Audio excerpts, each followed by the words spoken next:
rebuilding Fort Mose. Meanwhile, the former residents of Mose were still living in St. Augustine. Like other residents of that town, they were facing hard times.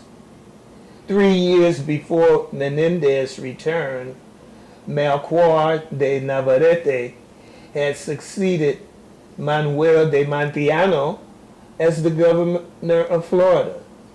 The new governor decided to re-establish Fort Mose, and he resettled the fort in a slightly different location on Mose Creek. The new fort was on higher ground, larger, and of a different configuration than the original. After living in St. Augustine for such a long time, former Mose residents had established themselves there.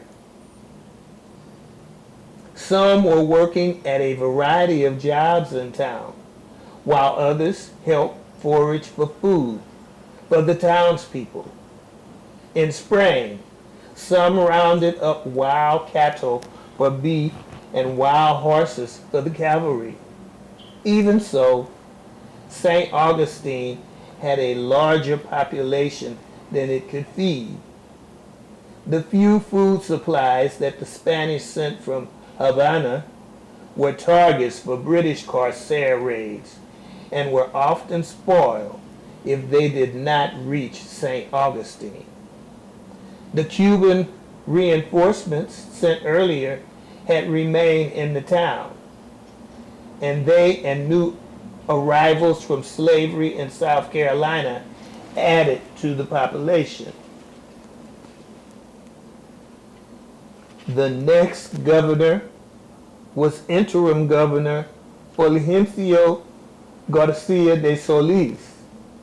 He insisted that the former Mose residents move back to the fort.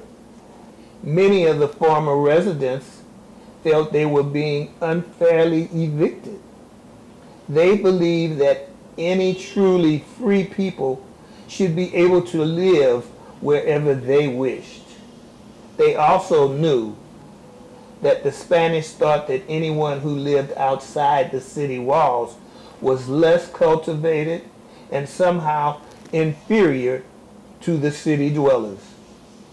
Residents who had risked their lives fighting in the militia and otherwise contributing to Spanish society considered the interim governor's orders to be an insult, but they could not make him change his mind.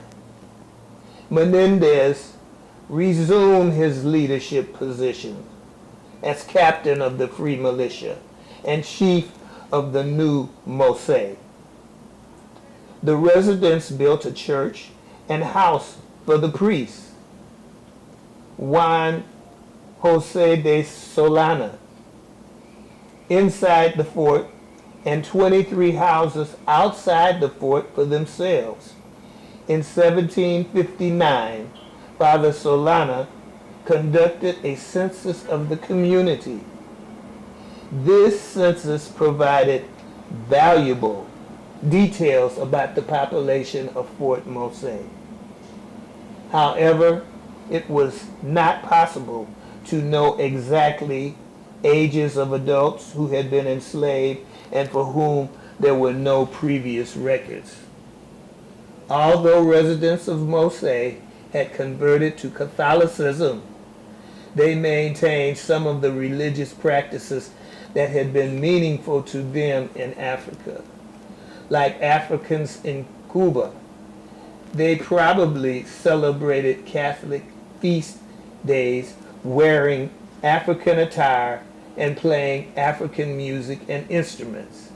They not only were influenced by the Spanish institutions, but it seems that they also influenced the Spanish. An example of this is a pewter medal depicting St. Christopher on one side and a pattern similar to a Congo star, also called a mariner's compass, on the other side.